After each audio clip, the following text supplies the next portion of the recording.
Hi, welcome to the Realtors Conspiracy Podcast. Today is amazing. It's the first episode in 2021, so we're in for a treat. We have New Year's, we have a new painting from Giselle Boulian in Quebec. Thank you. And we have new guests and new series of video podcasts and audio podcasts to share with all of you. Today is Sue Abell. I will do an introduction and wishing everybody an amazing 2021. We all deserve it. And I'm really looking forward to help everyone listening to the podcast grow your business, close more deals, get more listings, just get more out of your life and your business.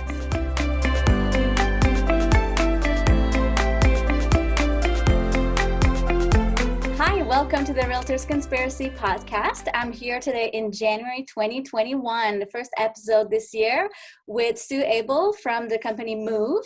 And you are focusing on body workouts and mindset. So do you want to tell us more about your company and what is it that you do? Awesome. So when the pandemic hit, 3 days after, I took my whole business online. So I do a full teaching schedule of live classes over Zoom.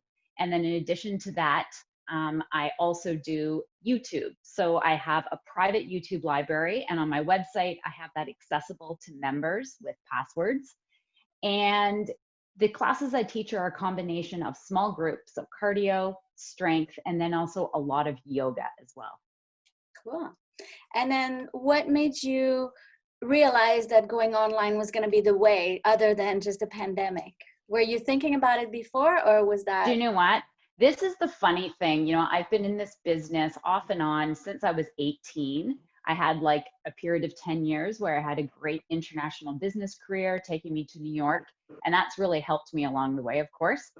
And I had always been asked by clients, especially when they were going away on vacation or off to the cottage, like, can you just throw something online? I'm like, I'm not going online. There is no way that's going to happen.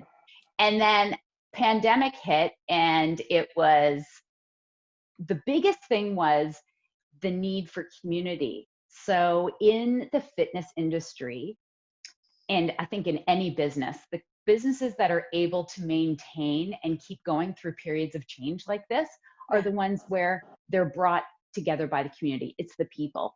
So within 3 days, I just sat at my desk and figured out, how am I going to do this? Nice. And it was possible, right? So the niche that it's filled is, number one, that ability to keep the community together, but then also some people, you know, retreated to different areas in Canada. True. Yeah. Yeah. And I've also been able to reach people in other countries and other cities, right? So has online worked for everyone? Absolutely not. And I think some people just don't have the places in their homes to do it, or technical issues of looking at a screen aren't favorable for them. Okay. And then when you think of, like, for this podcast, the people that watches this are real estate agents, entrepreneur, business owners. So I feel like that's huge to be able to do it online, because very often we don't have the time to drive somewhere and go and do it. Exactly. And that's the huge benefit.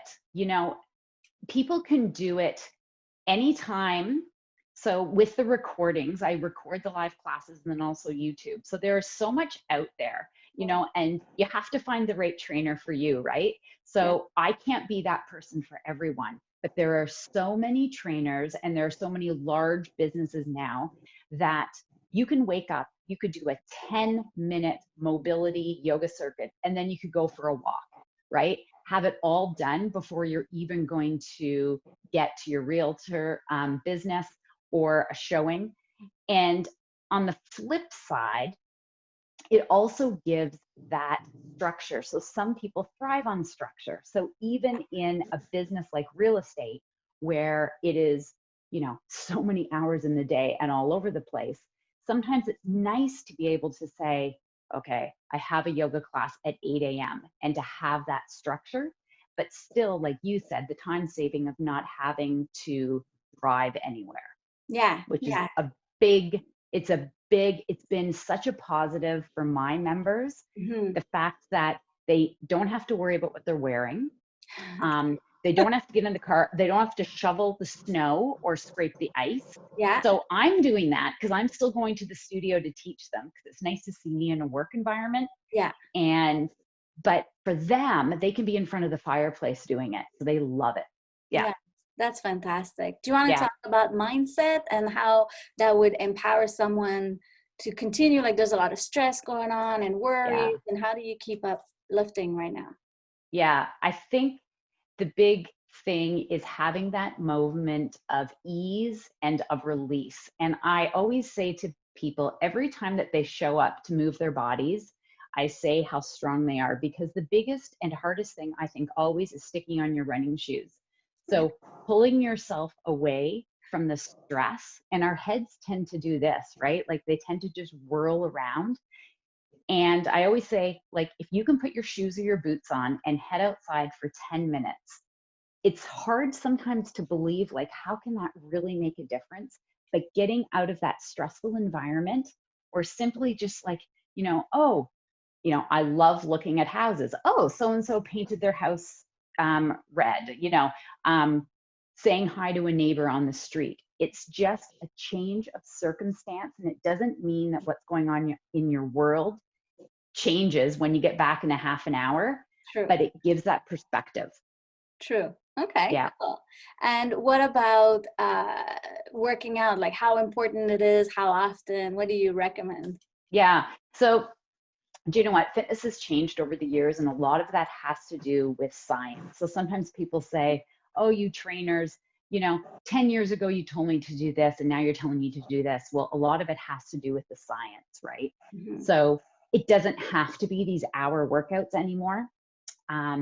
The benefits of fitness have to do with, improving your heart capacity, improving your endurance, and then mobility. So when you can kind of make that shift towards, I want to do this because it changes how I deal with stress, it allows me to be able to get in the car, pick up my kids, pick up my laundry basket. So I say to people, I've gotten away from saying it needs to be 4 times a week. It needs to be 45 minutes. I say you need to be doing at least one full body workout where every single muscle group is used, Yeah. right? Because this shoulder has to be able to talk to this hip, right? And if we're not doing that, we open ourselves up to more risk of injury. And one thing that I have realized, and many of my members have realized through the pandemic, is it doesn't matter how much money you have, how big or small your house is. What matters is this able to move, and is this able to keep me functioning? Nice. So I like to say that. And then I also like to say, can you get in one mobility or one stretching or yoga sequence every week? And if you can do that, that's a deliberate movement. And then supplement that with things like dog walks, Mm, taking your kids for the walk, getting outside. You've really created a really nice baseline package for yourself of wellness, where the body is talking to itself. nice. That's Yeah. really cool. And so many people got puppies during COVID. So I Oh think my the gosh. dog walks are like, Yeah. Do you know what? I always like looking at clients who will get a new dog, and they do such a great job of walking it and, giving it its exercise. I always say this: you want a happy dog, it's just like you as a person. If you want a more well-rounded, balanced, happy person, get out and walk. And I love to see the shift. Like, I've seen some clients get dogs and just their health totally changes nice. because they become as active as their dog. Yeah. Yeah, Something that wakes you up in the morning and then keeps you moving until the end of the night. Usually puppies. absolutely. Absolutely. Yeah. Cool. What would be for you like a successful mindset? How would you define that? A successful mindset, I believe, is a really healthy balance between go and slow. Mm, So I like to use this when people ask me, like you did, what should I be doing in a week? mm-hmm.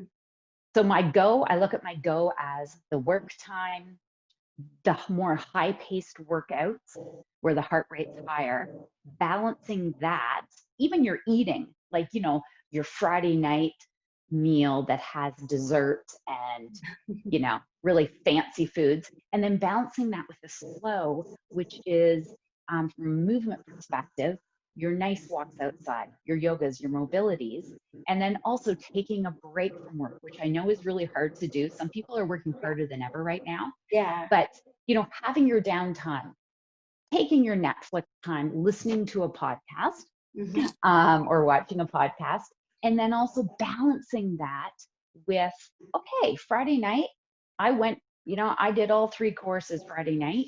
I'm gonna take it a little lighter on Saturday. So having that mindset of not all or nothing, but a mindset of balancing and trying to do that deliberately.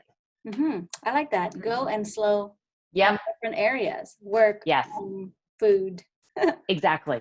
Yeah. Exactly. Cool. Yeah. And what are the most recurring questions do you get in your business regarding body and mindset? Oh, I love that. I think the biggest question is the one that you asked, which is how much? And that's one of the biggest ones. And then gets more specific into, questions about like, what's the best yoga mat to buy? Or how much should I be lifting? Sue, I have now virtually, I have a set of 10-pound weights at home. Is that a good amount for me? And what I always say to people is, no matter the question, is number one, what works for you? So if that yoga mat works for you and you're not slipping and has enough padding, that's the right one for you. It's just like, I like wearing this shirt. Maybe I like the color, it fits well. It's not going to be necessarily the right one for you. And I find that with fitness, we tend, especially with Instagram and social media, we tend to look and say, oh, Sally's doing that. That must be a great idea for me. Whereas it's very much more personal question. So if 10-pound weights are really easy for me and I'm doing a workout and I'm not feeling fatigue, then I need a different amount, right? So in fitness, I find it's finding your edge, right? And looking at the why. So one of the quotes I like to give, and sometimes it can be controversial for people. I always say, I don't think you're training for the Olympics right now. So Nice. if you're not, why do you need to do a 2-hour workout? Unless you just love working out for 2 hours and you don't get injured. But one of the things during the pandemic has been, and one of the things as we transition, we've learned a lot about ourselves. Yeah. And this high value on our bodies is the one thing you want to avoid is injury. Yeah. And the way that you do that is doing, this is another one of my quotes, just enough, not too much. So with your food, with your work, even with your rest, there's 1 hour of Netflix, maybe 3 hours would be okay on a Saturday, but 8 hours of Netflix, which is kind of what I was doing in March. That's probably not healthy. So just enough. And I always say that to people, like, they'll be like, Sue, I want to start eating better.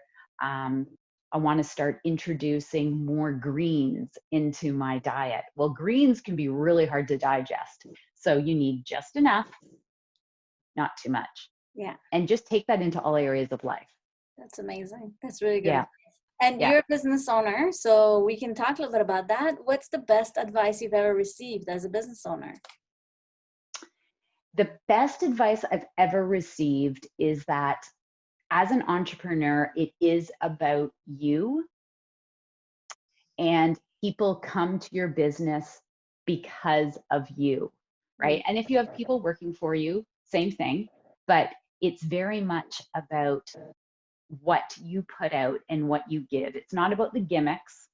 It's not about the flash, but it's about you seeing people. So even if the interchange is, maybe someone doesn't come to me as a client, but that interchange that we have in email, I actually show myself as a person and I ask them questions about themselves. So to stay in this business, so I've been in the business again since I was 18, but Move has been in existence for 12 years. And in the fitness industry, that's a very, very long time to have a successful business. And it is because of the relationships. And it's because and this is what I say to business owners, it needs to be something that you, and I love doing this, that I think about all the time. I honestly do. You're always trying to stay on top of trends, and you're always trying to bring the best things to your people, and admit when you're making a change because of new knowledge or a mistake that you've made. So be human, I think. That's really cool. Really good advice. Thank you. Yeah. Where would you recommend for an entrepreneur to look for education on mindset or wellness? Where should they turn to? You know what, I used to say, it used to be the written word, right? I used to love going to fitness conventions. So in whatever industry you're in, being with like-minded people, even people who aren't like-minded, but are in the same industry, you can still learn from them what they do or what they don't do. Yeah. Most recently for me, podcasts have blown up my world. I never would listen to them. And then starting in March, I would go on really long dog walks and I would listen. And I think the biggest thing for me is connecting outside of your little community. So, in the real estate world, listening to a podcast from Singapore about what's the market like there, it doesn't mean you're in exactly the same situation, but I have found such a comfort as a business owner listening to podcasts in my industry, but also outside of my industry, about change, about pivoting, which is the big word, about flexibility, and about how to stay well as an entrepreneur. Mm-hmm. And I think there is such comfort in the learning coming from people who are truly, truly willing to tell the truth versus maybe a story that I might read in a magazine where it's been carefully edited and the questions have been, kept more on the surface. Yeah. Right? Yeah. Totally. I get that. Awesome. Thank you so much. Do you want to tell us where can we find you? Where can we find about your programs, or where can we sign up? Yeah. So my website is moveable.com, MOVEABELL, my last name.com. And I'm also under Move Able on Instagram. Cool. So you can see a little bit more about what I'm about, my workout philosophy, which is about keeping going for the rest of your life. It's a lifestyle. And, I talk a lot about my dog and things like that on my Instagram as well. And just give little tips and little videos about how to stay well as we move. Awesome. I love it. Thank you so much. Thank you, Maud, for sharing all of that. That's super, super important information for us to know, especially right now.